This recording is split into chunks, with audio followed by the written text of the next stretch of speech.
I'm glad you made it. So how's your day been at least? Or at least this It's been good. It's been good. Thanks for having me, Tommy. I appreciate being here. Oh, it's all right. So I'm part of Great Oak Foundation, and we have just basically just amassed a couple of questions from high school students and maybe some elementary even. Some ambitious folk who want to know what's like applying to a post-secondary institute, like and whatnot, and just the life and all that. So if you don't mind, I'm gonna just start off with some questions about general background and motivation. So can you tell me a little bit about yourself? What's your background for all that? For sure. So I'm a fourth year kinesiology student right now. I'm planning on hopefully going into physiotherapy once I'm done this degree. A little bit about myself is that I actually tore my calf 3 times in high school badminton, and that's kind of my motivation to keep going into physios because I remember how it sucked when I had to stop playing competitively. I just want to prevent that further from Uh, other people and help them do better. That's my motivation. of course, the rehabilitation process, right? Yeah. Yeah, all that, all that. So, I mean, what made you choose kin, and why do you choose a path? Like, I know you talk about like your own personal experiences about like physio. I don't want it to sound too strict of an interview style. It's just like kind of like a vibe. Like, what specifically made you go the direction that you did, aside from just like your rehabilitation? Was it any sort of other purpose or anything? Truth be told, I was very uninformed in high school, and I assumed that kin was the way to physio because it's the study of movement. That's what kinesiology is, and Right. you learn a ton about physiology and biology, and that's what I thought I needed to do in order to do physiotherapy because I had my mindset in high school. However, looking back on it, I would have probably taken biology instead, just because it's more less broad, more specific, and you can do more with it so long as your grades are up. I mean, the funny thing is, I know a lot of people in biology, and I think it's a bit two-ended as well. Because some people wish they could have had more of a anatomy physiology focus in kin as well.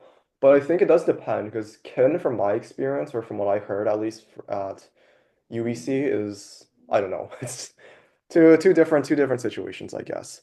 So I guess I Yeah. wanna ask is like what specifically inspired you to apply to UBC, I guess? I mean, there's so many institutes. You can go to SFU, Langara, KPU in BC, and then you have some schools outside of province like Alberta, Toronto, Queens, whatnot. What inspired you specifically? So the reason I chose, well, I'll break this down into two parts. The reason I chose UBC over schools in, for example, America or Eastern Canada was because I basically live here. I feel like all the schools, if you compare UBC to U of T to UW to maybe even SFU, it Mhm. doesn't really matter. It's just an undergraduate degree or first degree for at least my field doesn't matter as much as the second degree. The Right. reason I chose UBC over SFU and Langara, though, is just because I had the grades for it, and I'm lucky enough that finances weren't an issue for me to go to UBC. So that's how come I Yeah. chose UBC. I've seen a lot of people do Langara transfers too, and that's Right. totally viable. You transfer into your second year, complete in the same time, save money, works out great, and you get a more broad Mhm. experience. It's very nice too. I want to add one thing about this because you mentioned SMU specifically. Uh, the one thing think it should be noted is that UBC uses a percentage grading system where you're graded out of percent, and that's on your transcript, and how university looks at it is based off percent. But SFU and a lot of other universities, especially in the East, this is just for any students listening on later, but they use a GPA system, which is out of 4.0, or they use the letter grade system, which is an A plus, A minus, and such.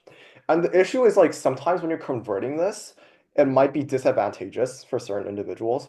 Especially for people who, because I know people who want to apply to UBC, physio, or med and stuff, and they realize the highest mark they can get is a 95 because that's how the scaling works. So I think just to add on to what you said, like one thing that I think most people or a lot of students are not very familiar with or should understand is that how grades transfer between universities are also a bit different. And to just add on to that a bit, I think some Quebec schools and some schools in the East have this sort of factoring of rigor, but a lot of schools don't. So I think there's a lot of stuff considering that if you're considering a career in healthcare or anything academia based. Yeah. So yeah, as for just like other experiences, I just want to ask like how do you like specifically, well, I think this was a big question that was asked a lot, but how do you specifically study in university? Or how do you think your study habits have changed since high school at the very least? Well, I believe that school was a lot more simple than university. You know, you get an assignment, you study for it a little bit, you kind of do, you kind of don't. You take an exam and you do well or you don't. In university, if you study for it and you study hard, you like that's all you do, you're bound to get like an 80. Like it's far more difficult than in high school. You actually have to put so much more effort. So what's personally helped me is taking Quizlet cards, for example, and making them and studying them well in advance. Sleep is so important, and you cannot underestimate that. Like if you study 2 days in advance, Mm. you might do well, but if you study like a week in advance, you're almost guaranteed to do well for anything in university as long as you put your all into it. That's probably what's changed for me. I didn't really pay much attention to it, but there are various other in like high school. Sorry, I didn't pay much attention, but there are various other methods of studying. Some people will use like a timer to impose a deadline because it makes them I'm study under, harder. Some people will use Anki because it stresses spaced repetition over Quizlet, which is both, by the way, what's it called? Cue card applications, which you can use. okay, no, but I think you said a lot and or said it very well. I think for me at least. Honestly, I think a basis, I don't know. I think my experience is that you kind of have to gamify it with like those way you choose your courses and the way you plan out your time is definitely a key. And also, I think like one thing, I don't know if, I don't know, maybe high school students aren't aware of this, but is that courses in university have are different in that the averages between courses vary a lot more than they do in high school. Like I think everyone in high school has an experience where you're complaining about say, oh, this high school the chem teacher is better than the other, or this bio teacher is better than the other. But in reality, in high school, it matters a lot less, where like everyone has around the same range. But university, I can personally attest that some section averages can differ by literally like 15%. A good chemistry, a good OChem like prof can just have like a 75% average, but a bad one can have like a 60. And that's actually like pretty often seen. So I think planning it well and just doing research on this, there's a lot of tools on various sites. Just using that is just really helpful. So Definitely. And if I yeah, could add on to that, I'd thanks. recommend in first year for the high schoolers going in, make a ton of surface level friends. Word of mouth is so important in these things. So if there's like someone complaining about how a prof is crazy. I had one prof, for example, that everybody was complaining about.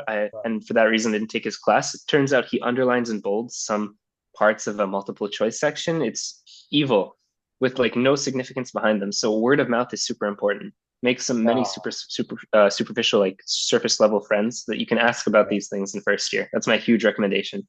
No, I totally agree because I remember high school wise at least our high school teachers like change so often. Like I feel like they'd be here for like a year or two and they just leave. But university, like I feel it's a lot different that when the prof is out of university, they're there for like their lifetime. They're there for like 10, Yeah. 20 years. And at that point, Yeah. stuff starts getting repetitive. Stuff starts repeating itself. Past exams will look like future exams.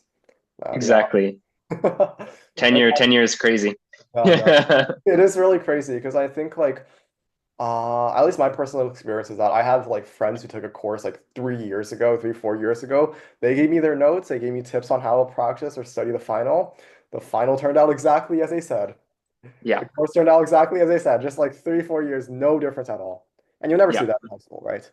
And also, I want to add on another thing is I feel like definitely, I think university professors, I think it's kind of, I don't know if it's obvious, but I think they're definitely more stringent in their policies in terms of like whether you can redo a quiz or anything. Whereas high school teachers are like, honestly, if you ask nicely, most of them would give you some Yeah. leeway here or there or something like that. I think it's just a lot more standardization, I would say, if that's one good word to describe it. But anyway, so I wanna. So another question that was asked was, are you specifically a commuter or live on campus, or either way? Like, how do you adjust to university life? Like, not the academic portion, but the personal, social portions. Well, I was a commuter for about 2 years. Then I was living on campus for 1 year, and now I'm back to commuting.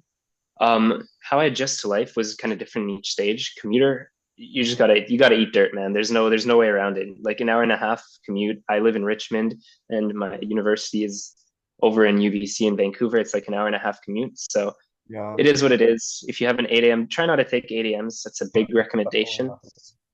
not. And other than that, if you're on campus, you're chilling. You have all of your friends there. You have gyms whenever you want. Free swimming, at least for UBC. Um, it's really, really nice. If you commute, it's a little bit more of an issue. Meal prep is necessary because campus, you'll again eat dirt at cafeterias or in like sushi restaurants, and it's also expensive there. You gotta meal prep. That's the best way to adjust. No, And I totally. honestly, you won't adjust until you get in. And once you get in and you feel the dirt in your mouth, then you'll be good. I mean, from your experience, do you think living on campus was worth the investment, I'd say, considering like it is quite expensive. It's like I think 1.5K a month for residency at UBC. And then you times that by eight. Oh, you find out it's like twice your tuition if you actually just live and choose. Do you think it was worth it for the experience or any sort of vibes, anything like the sort? I definitely believe that living on campus was worth it. You don't have to live in a 1.5K like studio. I lived Yeah. in a four bedroom. It was like $1,000, 900 to $1,000, depending on the year, because they hiked the prices. But anywho, it Mhm. was so much more worth it because um, when during exam season, when your grades matter, at the end of the day, you're there to study, right? So any investment, anything that you're there is an investment. Any way that you're there is an investment. For example, through your sleep. Right. So yeah, if I believe it's worth the money, if you're paying for it yourself, there's definitely ways to do so. You can find higher paying jobs. Like for example, I'm a waiter at a white spot right now, and it's like Wow. Yeah. 30 to $40 an hour. It's really, really good. Um, you can also tutor. I have some high school buddies. Actually, Tony, he used to Yeah. tutor too. It's a good paying job, and you can get your I bills think it's paid really that way. good. Of course, yeah. No, I totally have to agree with what you said. I think it's like it's not something undoable, but I do think it takes time outside your life, and I think at least you need to know the work-life balance, right? You have to understand how to adjust and stuff like that. Uh, Exactly. yeah, I will say like I've been commuting personally for all my experiences, and the only thing I would really say is I'd say to take advantage of space that you are spent commuting. Because like on a bus, I would always just read stuff in ahead, or I would just do flashcards, or even if I didn't, I would try my best to relax. I think you just have to be doing something that is at least like productive. You can't just like be on the bus and just like watching YouTube or just watching TikToks. I mean, I do that honestly. Like I'm not gonna be hypocritical and say I don't do that.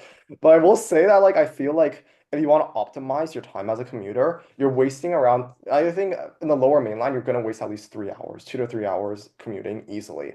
So I think it's best just find ways to take care of that blank time and also if possible, try to optimize your commuting trips such that you can get other stuff done as well. Like, for example, you're saying, okay, I need to go to volunteer at this place and it's right beside it. So maybe I can save my commute by just like being closer that way.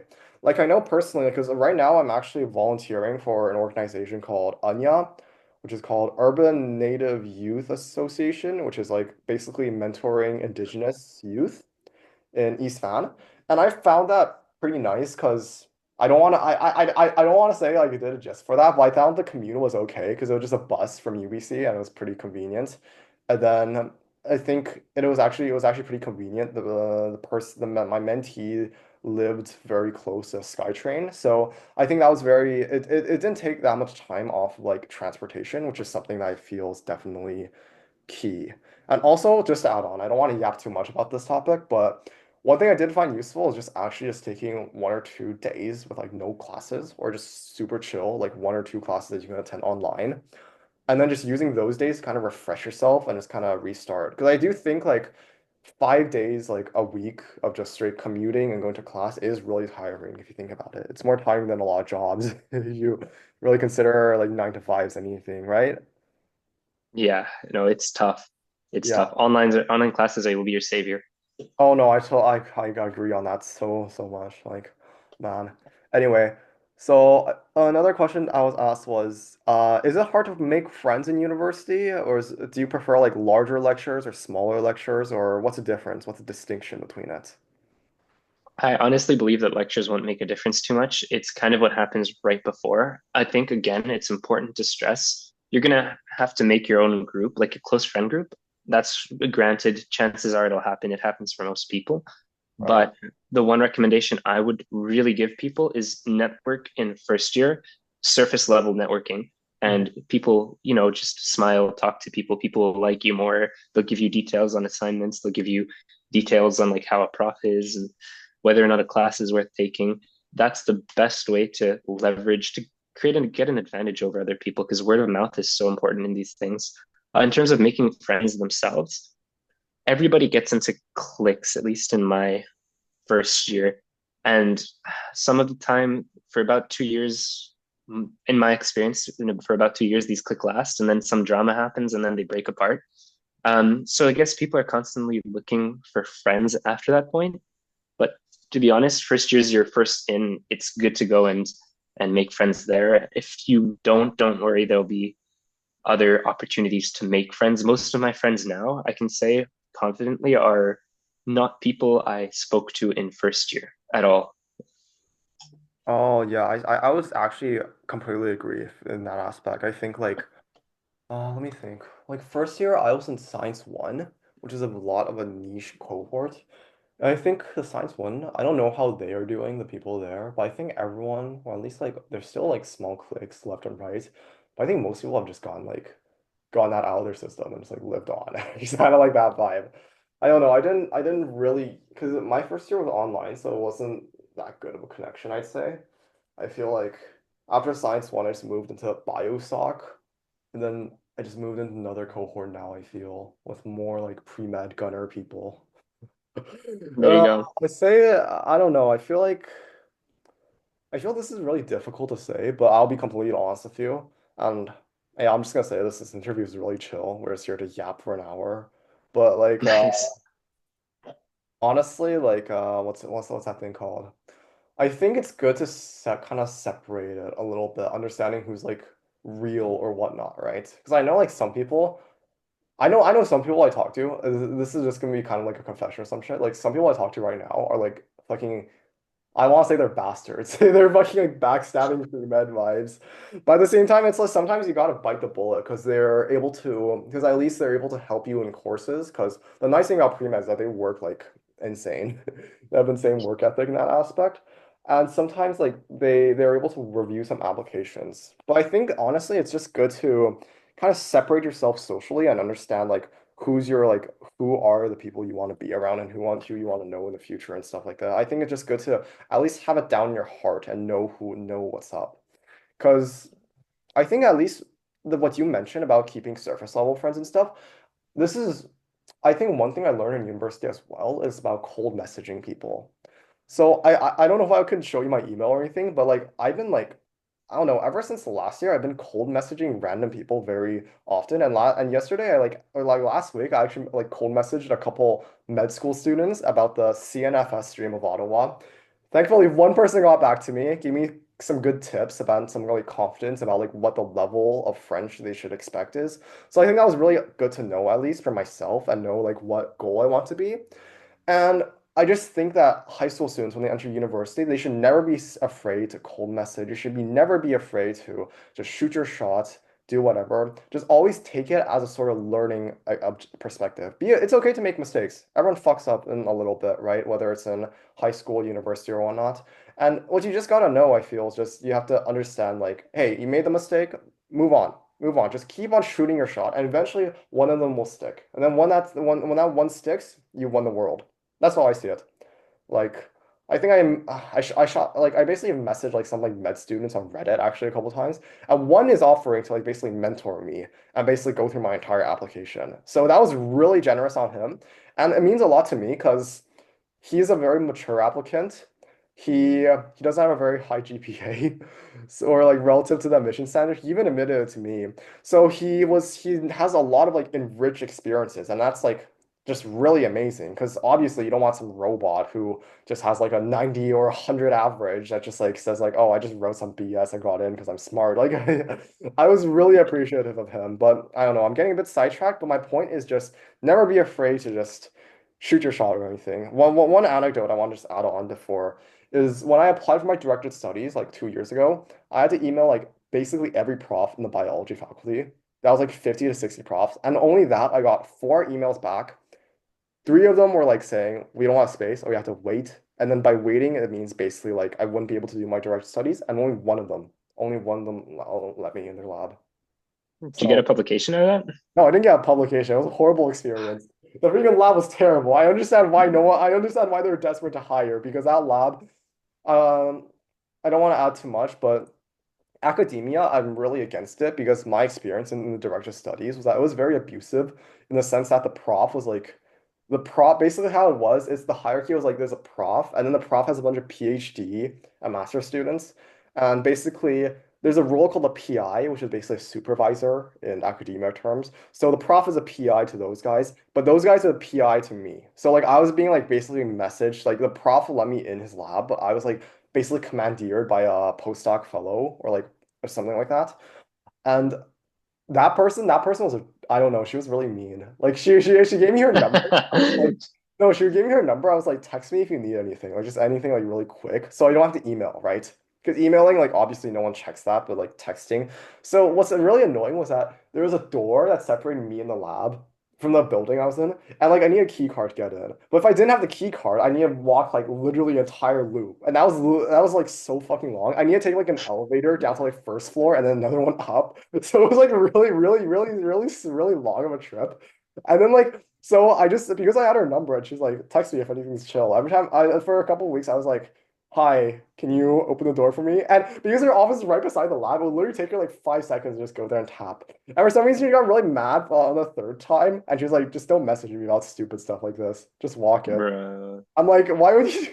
And like, it was very like she was very demeaning because like obviously I'm an undergrad student. I don't understand her specific field of research, and the research was like basically she cut open these fish gills, and they wanted to understand like how well they can regenerate and like if they regenerate, if they can be functional. Because the reason for this was because in the north of BC, a lot of Atlantic salmon specifically, there's like global warming has a lot of algal blooms, and this could like damage their gills, right? So they want to examine Mhm. like, oh hey, if we mimic the damage, well, can they recover from it basically, or like is it something we should be concerned about?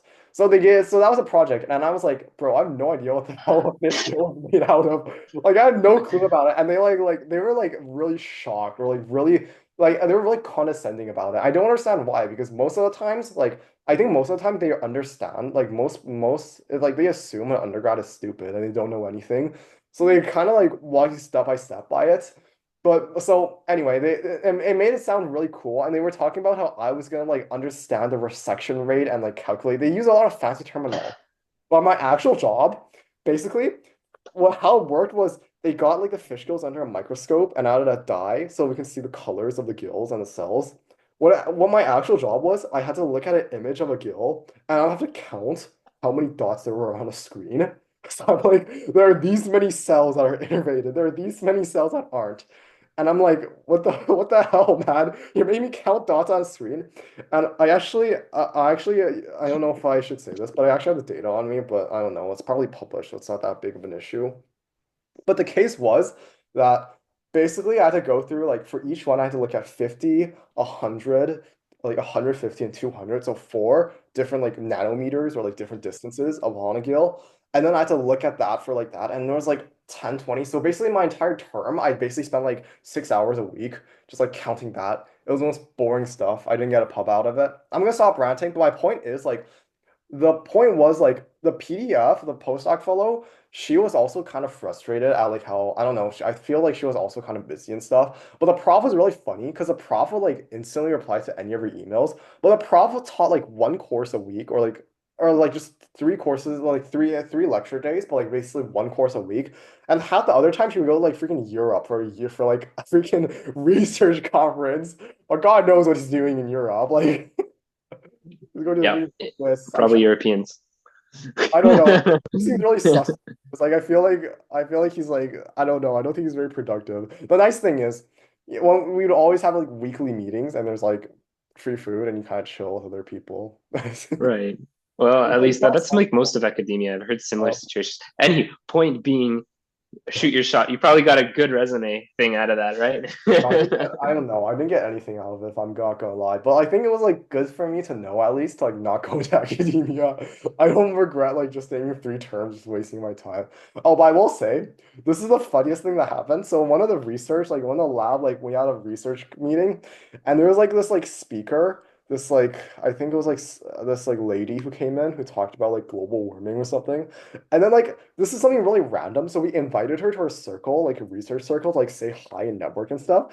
And out of nowhere, I think no researcher does this, but she literally asks, "Can we get into a circle and everyone explain what you're doing?" And like when she said that, everyone was like shook. Everyone was like, "What the hell? We have to explain to this person." No, it's like because like no one really knows what they're doing. And we went to a circle, and then when it came to me, I just joined the lab like a week prior, so I'm like, I also have no clue. I just joined the lab. And then like and the prof covered me. He just like gave a really good explanation about it. And I'm like, holy crap. And then after when the person left, it's really funny because like she just asked that and left like 2 minutes later. Like I mean it was so random. Like she just got us to introduce herself and just left. But like That's so after that crazy. we just all started laughing and I was like talking to like a master's or like a PhD student. I'm like, oh my God, do they always do this? And they're like, no. We were all really scared. Oh man. It was just so awkward, right? Because like it was the beginning of the term. Everyone probably has new stuff to do because like no, everyone was kind of a bit lost. I'd say, and everyone was just like I don't know. It was just a really weird experience. Dude, that's evil. Villain It origin was story. evil, dude. Even the prof was like, okay, that's kind of I didn't expect that. Just like just things went on with our lives. But I will say the thing with academia, a lot of it is networking. I feel like the connections you make in those like small research circles a lot of them can get you places, whether it's like another publication, another stuff like this.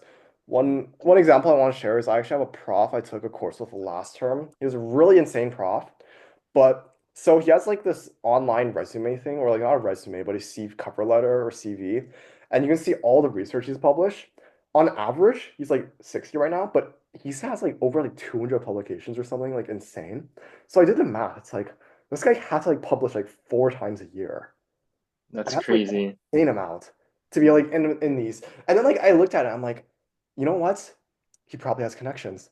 This is probably what we mean by like stay around like a circle, right? And it's like is he definitely benefited from it. But I will say he's a really nice guy, and it's like it's not bad to do this. It's not like unethical. It just is how the world runs to an extent. So sorry. Yeah. Move on to that. Cynical, but yeah. Yeah.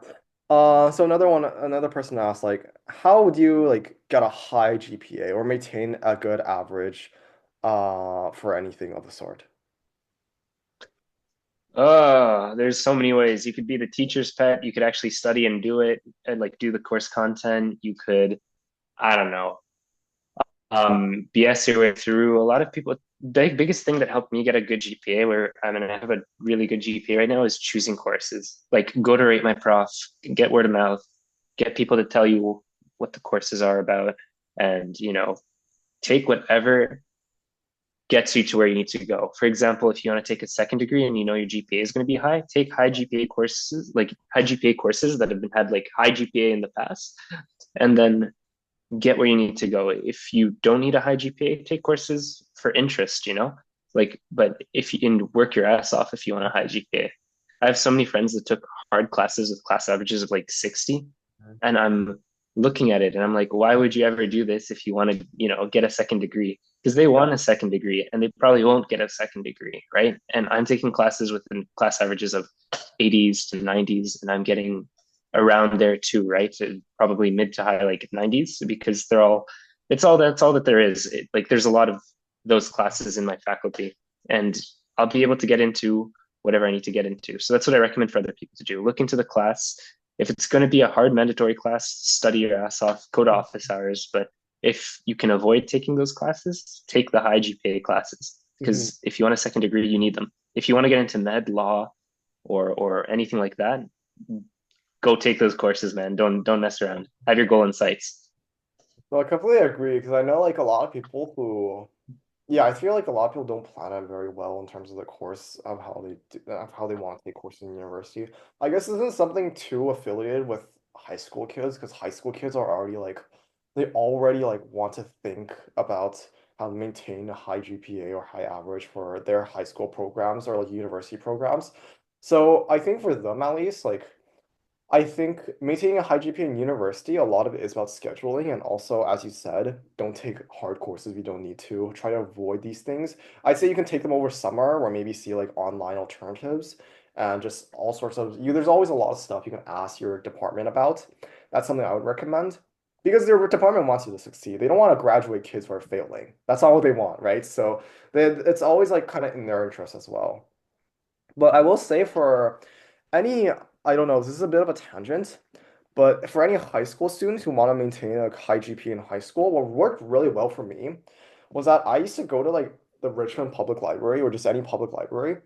Usually like the bigger ones will have an assortment of textbooks or workbooks for any high school kids.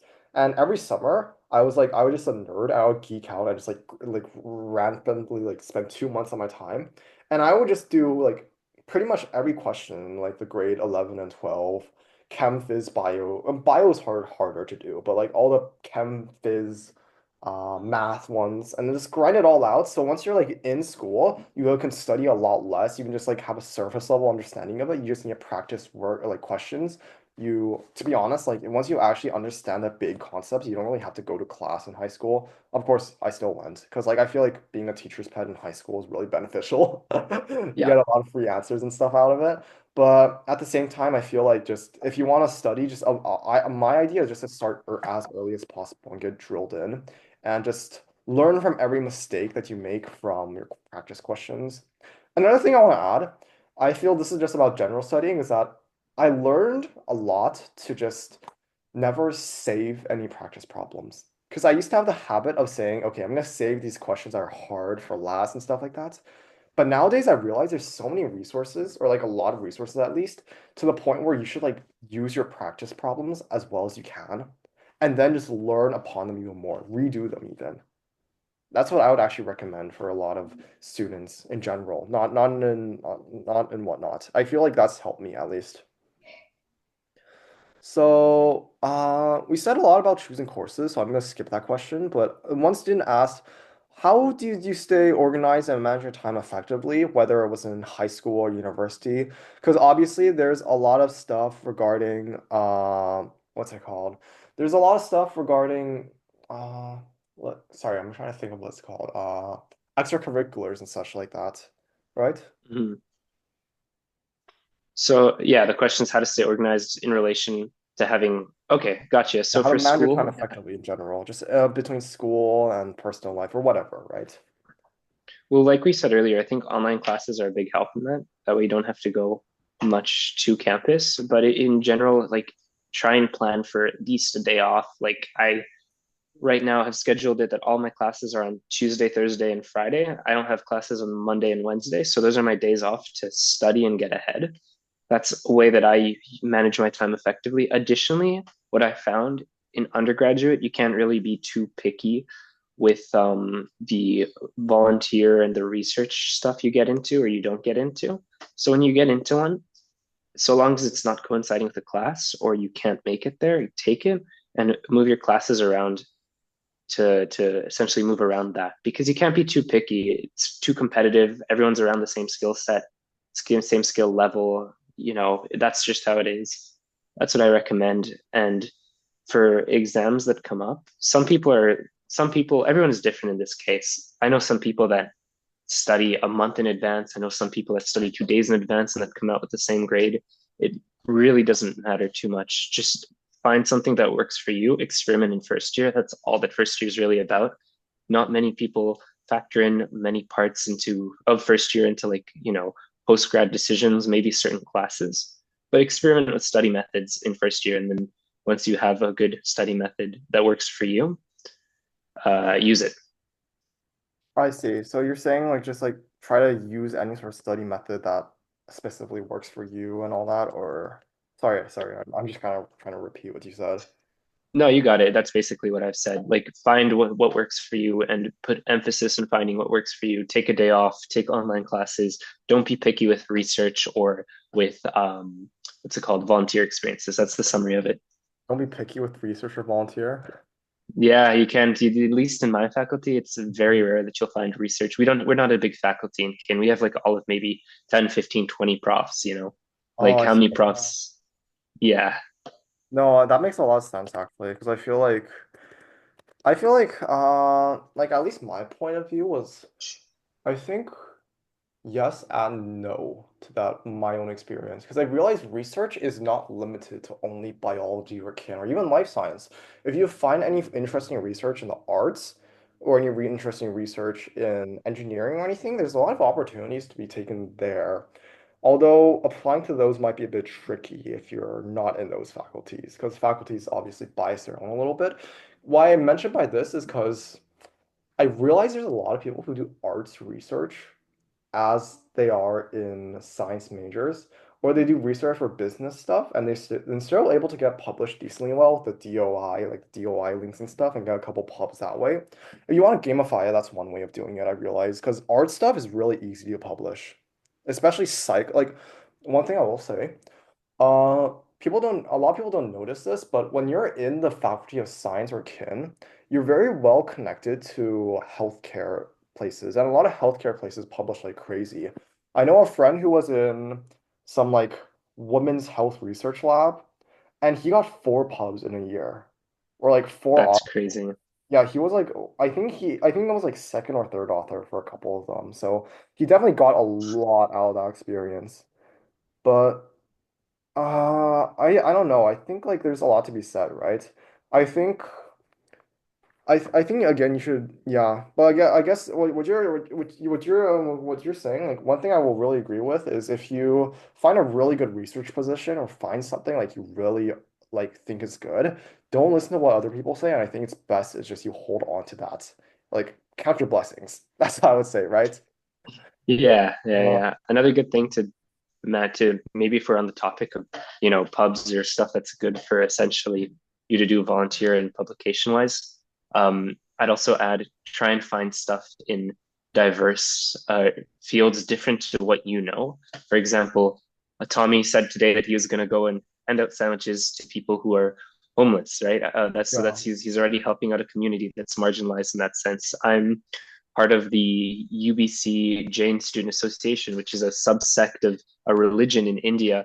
I'm not Indian for context. I'm there because I'm there to learn, and it's always good to learn about people who are different to you. That's something to factor in when you're managing your time. I also volunteer with kids with autism or other intellectual disabilities. I volunteer with people in a long-term care home with schizophrenia and other intellectual or cognitive disabilities, I should say. Um, get experience with people who are different to you. It's very important. I see, I see. Sorry, I'm just writing some stuff down. No, all good, bro.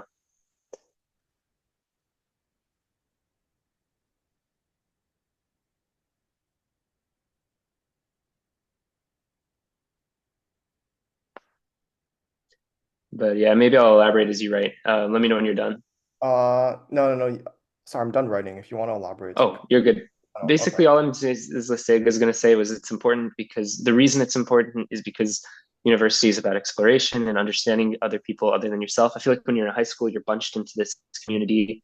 You got your friends, you got acquaintances, but you don't really explore much outside of that. You know what I mean? Unless you're, I don't know, very lucky or where you have opportunities outside of it. In high school, there's not much exploration happening. In university, you can learn a lot about people and a lot about life too through those people and different types of life, different ways people experience life Of through like course. whatever lens they look it through. Of course, of course. No, I completely agree because I feel like university just like off the numbers alone, it's a lot bigger, right? Like your high school is like your average high school is like what 1 to 2K people, but university is like 10 to 20K people. So it's like if you're just timesing it by 10, well, intuitively you'd have more opportunities, more this and that, more opportunity to socialize, more whatever, right? And I think Mm-hmm. there's a lot to be said there. Anyway, so what would you say would be your greatest accomplishment so far, whether it's in high school or university? And what did you learn from it? I feel like the way this student is phrasing it is making it seem very similar to sort of what's the framing like recording to your personal profile. So I'll add a bit onto it. Uh, I'll just first note personal profile. So just specifically like what how do you say you would describe like your greatest achievements or anything of the sort? Well, I'd say that my greatest achievements have to be, I mean, for personal profile, for the part of personal profiles, for the aspect of personal profiles, it doesn't have to necessarily be something that's like, we've been only talking about publications and research and volunteer. It doesn't have to be necessarily something like that. It can be other things. For example, during my time in university, I've learned another 4 to 5 languages. And I love learning languages because you get to really see how other people live and how they experience life. I'd say that has to be my biggest achievement. And probably when I go for my MMIs or if I go for any other application process, I'm going to be discussing that the most and the path it's led me. Like, for example, I've learned Hindi, I've learned German, I've learned Italian, I've learned Mandarin, I've learned English, I've learned French, and I know Hebrew as well. I've taken Arabic too, and it's just so interesting to see how different cultures are different to each other and how they see life. There's a lot I can discuss about that. In fact, I'm going to India in this summer actually Oh, to really? basically solidify my Hindi and also learn a lot more about their culture. I And see. maybe if I'm lucky, I'll even manage to volunteer somewhere there. I'm sure I will. That's Um, cool. but yeah, so that's about the best thing that I've got going on for me in terms of my personal profile. But I've got other stuff too. For example, like I said, volunteering with kids with intellectual disabilities with the Special Olympics, or volunteering in a long-term care home for people with cognitive disabilities. Those are great opportunities too to discuss because, when people are, for example, in their older ages, they have cognitive disabilities, you get to learn a lot about life and the hard way too, unfortunately. You see people who are there who just don't have family around them. You see people coming to the Special Olympics who also barely have family around them, or who haven't, necessarily had the type of care that you and I are able to have or experience because of our fortune of not having, I don't know, an extra chromosome or whatever Oh, a privilege. intellectual disability. Yeah.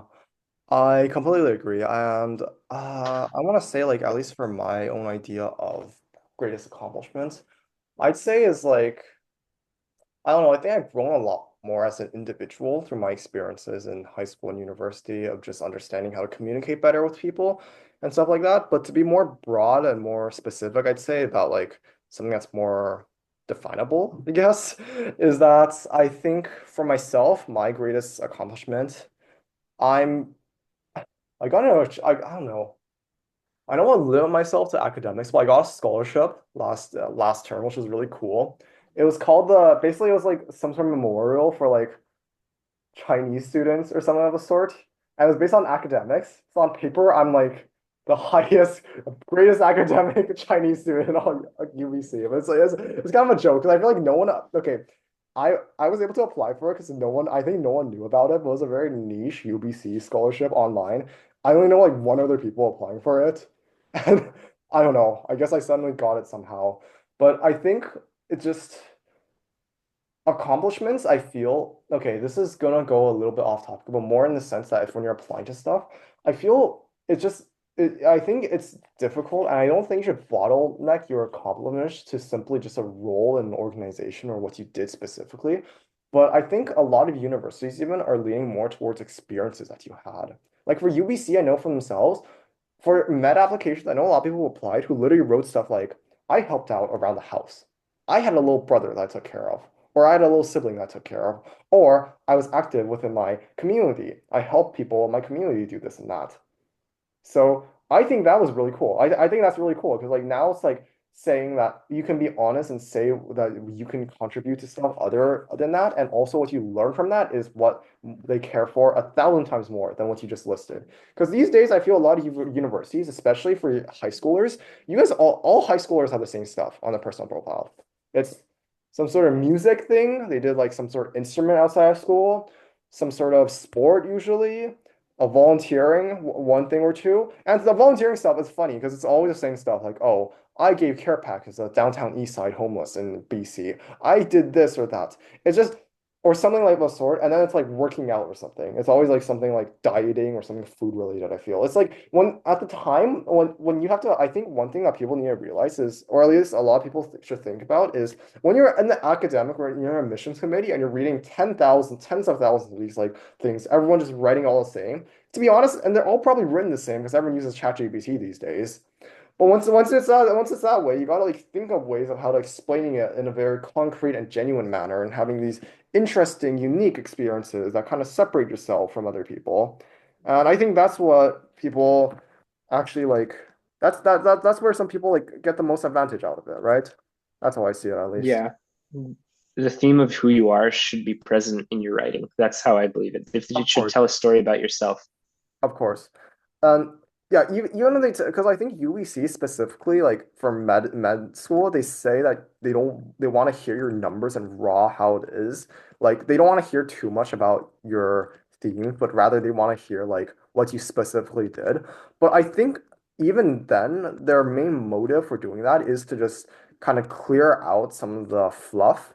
And they just want to know specifically like what unique experiences you had just off of that. And even then, I think you Exactly. should have UBC when you're applying to this sort of stream, you have the ability to express who you are, even by just limiting it for numbers. One thing you can say is like the STAR method, if you heard of it, AL maybe. It's basically Yeah, saying, definitely. okay, situation, task, you assess it, and then the response you have. But you can just say, I did this, I did that, I learned this. This is like a good format you can just do for anything, for any sort of application. Hmm. Anyway, so another question that was asked was if you can go back, whether it's high school or university, and change one decision you made during it, what would it be and why? Or like one regret, I'd say. One regret. Yeah, Who I focused too much in first year on connections.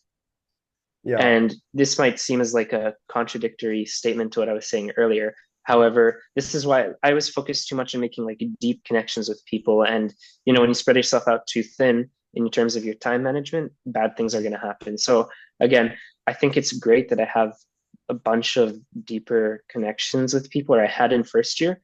But eventually, that stuff goes away. School starts and makes you seem a little ingenuine if you don't follow up. So that's why I say make sure that you have a bunch of superficial friends. Right now, all those friends that I had or like a good chunk of those friends that I have are superficial, are superficial right now. And it's better that way. I'm seeing how it's less like a problem that they're not always in your life. You don't always want them in your life too. You just want to focus on studying and you want to focus on doing well, keep your close friends around you, and that's it. So yeah, make a ton of superficial friends. Don't go too deep, but also don't, forget it. Don't like not make friends either. I see a lot of people say they regret that too, of very course. much. I will say anecdotally, one person I know, I don't know, I think she was a bit of a psychopath for this, and I'm not gonna lie, but she got to med, so maybe like her way is right. Her average But how she did it was like she treated everyone like literally like objects. She joined every club just for the sake of padding her resume and stuff like this. But it was like really funny because like it's like I don't know because like she'd act super nice on the surface, but then she'd do nothing in the clubs, and it's really sucky because let's say you have the vice president of a club and just doing absolutely nothing, and she's in like three of these simultaneously doing nothing, and she make excuses and do barely any work. But then she like put all three of them on her resume so it looks like she was doing a lot and then just taking other people's work and stuff like that. But she just do this to everyone. And like a lot of people in clubs don't like her. I'm just gonna say this. A lot of people in the club she's in don't like her very much. But it worked out for her a lot if you think about it in I don't know if it's short term, but in at least it worked out. She got to med and stuff. But Mhm. I say this with caution, but I feel like for a lot of people, I don't think I think it's just at the very least you should pay your dues in a sense. If you want to get something out of something, put a little bit of work. Put enough work that you think is reasonable. And what I mean by this is like, because honestly, the world is a very small place, is what I realized longer and longer is that the people who you know who or at least even like post-secondary institutes and stuff will go a pretty long way in the region you are in and whatnot. What I mean by this is let's just limit it to what we know right now. If you are in UBCAL, most of your fellow students they're gonna be maybe doctors and lawyers in BC and stuff like that. And it wouldn't be an exaggeration to say that I feel like the people you are with right now are going to be pretty significant later on as well. Through one thing Should or hope the so. you are in the same field or anything of the sort. So I think what she's doing isn't the rightest and isn't the best thing to do because I think she pissed off a lot of other people, pre-meds and whatnot. So, but maybe it works for her. Maybe, but I will, Yeah, yeah, I mean, I'm like, it's not enough time to make a decision about it for myself or anything of the sort. I don't think anyone can say like whether what she's doing is right or not, but it's just, I think there is definitely a line between how like just you know what I'm saying? Like just a line between what we call like super just being a snake and being like someone who just wants to network, right? There's a line between networking and doing something like that. But I exactly. that's a little bit. My point is I think for high school students, just treat your life more serious. Like treat the relationships and people who are you're kind of serious. If you see a friend who just parties all the time, maybe it's not a good idea to hang around him and go to clubs every day. Maybe it's good to focus a bit on the future. But at the same time, don't treat everyone like if your average is not my level, you are not permitted to see like don't be that sort of person and just try to use everyone to your maximum benefit. Always keep like just at least and anything, just be kind about it. That's what I think. Anyway, I'll just ask one more question. Like, how would you handle stress or pressure during exam periods or busy periods during high school or university? During busy periods when I get stressed, I kind of just do the work, you know? Like what stresses me out is the work. So I go to the work and I do it. There's no way around it because you're gonna be stressed until the work is done. You know what Yeah. I mean? That's like you have a ton of homework during exam season. You Mhm. sit down, you do it. Oh, it's done. All right, awesome. Now all I have to do is review.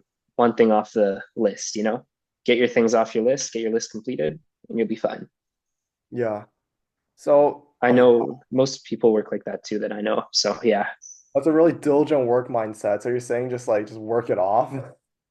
Yeah, work it off, dude. What else are you gonna do? I mean, make sure to also like take breaks when you need them, but don't take breaks that are like too long. You know what I mean? Like, don't be like, oh, 5 more minutes, 10 more minutes, 2 more hours. Like, get That's it done actually when it needs to get done. Yeah, that's actually really no, that's really admirable from you. Honestly, I can't do that. For me, it's like if I'm really stressed or anything, I just go for a walk and then I go back and just kind of like chunk it up a little bit and just do things little by little. But high school stress is a bit different. I think I handle stress a lot worse in high school than I do now. But no, I can't force myself to just work like that, honestly. I get That's okay. what's that thing called? I get cold feet about it maybe. But anyway, let me see if there's any other questions that might be asked. Because I know that uh You guys can always chug a Red Bull too. That's what I do when it's too late at night and I can't oh my focus and I'm God, too it's so good. stressed. The Few stream all-nighters here and there. so I think that's really convenient. So what specific clubs or volunteer work have you been I don't know if we asked kind of something similar, but what's something specific in that sense that you've been involved with in university or high school? And what would you recommend students getting experience with at the very least to better their application? Sure. So yeah, of course. That makes sense. So I was in high school. I was part of a huge part of the badminton club. Tommy was part of it, if you remember. Yeah. Um, I was also really involved in the Mandarin community, the Chinese community. I was learning Mandarin at the time. So I was like helping the teacher around. I dressed up as a dragon through, I think that was a Chinese New Year, I think it was, and was passing out candy. Was that what that was? Or Yeah, was that a I remember different that. That was such a holiday? mess, but it kind of worked out. Yeah, I did. You did that too. That's what I was involved with in high school. I was essentially the team captain of a club in badminton, not the actual like sports team, but the team captain for a while. I was also um, uh, uh, involved in the Mandarin, like the Chinese community. In high school, I got more involved with the Indian community. I also got involved with some other communities too, and I learned a lot about other people. I think people should really focus on getting involved with people who have different experiences with them, kind of like I said earlier, because these experiences are it gets nice to learn. It's nice to learn about, and it gets really easy to talk about once you learn about it in your applications for, I don't know, med or physio or law, whatever you want to do, right? Yeah. Because it's different to you. When you're exposed, you see stuff that are different, and you're like, oh, that's different, and you remember it, and you remember it well, and you're able to talk about it. Other things I've gotten involved with that are not just the Indian Student Association is the Jewish Student Association. I myself am Jewish, so I got pretty involved with that. I absolutely love it. And any club you can get involved with in which you'll be an exec, a leader, whatever it might be, definitely do. And a good way to do that is to start in first year. Join a ton of clubs, the Mhm. ones that you're interested in, or maybe ones that you think will do you well for the future, and climb the ladder. Of course. That's a really good way of saying it. But yeah, for me myself, mm, so I've got to think a little bit on this one. Mm. In high school, like most of my clubs and stuff, I feel like uh I don't know, I feel like I didn't do a lot of them out of passion. So that was a bit of a case for myself. But I feel for university, I did a lot of stuff within the biology department or biology faculty. I was involved in biosoc and stuff. And the volunteer work, I did like a lot of more. I tried to just have fun with it a lot more, to be honest, and just do like unique stuff I wanted to do. For instance, I volunteer. I work as a BI, behavioral interventionist, working with kids with special needs, and I've done it since the beginning of university, basically. And then I've been involved in volunteer organizations left and right. To be honest, there's like a lot of ways like I think you can go about it, but what really connected me was that I wanted to learn more, just try different things. And whenever I did something and I just thought I really didn't like it or anything, or just had cold feet about it, I just stopped doing it, honestly. I think I was involved in poetry because I was really interested in, I took English 110 and the teacher was really good at teaching poetry. And I also thought to myself, damn, I could probably get published or something. Because, like, honestly, a lot of modern poetry is ass. Like, you can get ChatGPT and write more, better stuff. So I was thinking, like, hey, maybe I can get into it. And then I joined a poetry club, the slam poetry club. And the slam poetry club was kind of unbearable, if I'm not gonna lie. Because we had a meeting every 2 weeks, but the issue was like no one knew. I feel like everyone was kind of like out of the loop of things. And I was like supposed to make a chapbook, but like I was like the junior chapbook coordinator because obviously this was my first year in the club. But then the senior one like kind of ghosted the club or just left, so I had no clue what the hell to do anything. And the next year, like the freaking club president just made me the senior. I'm like, I don't know how to do this, but I guess I'll give it a shot. And I just worked very inefficiently. And then she got mad at me, and then like I just left the club or something of the sort, just bad blood. But it was just a whole mess. I feel it was a lot of drama that was excessive.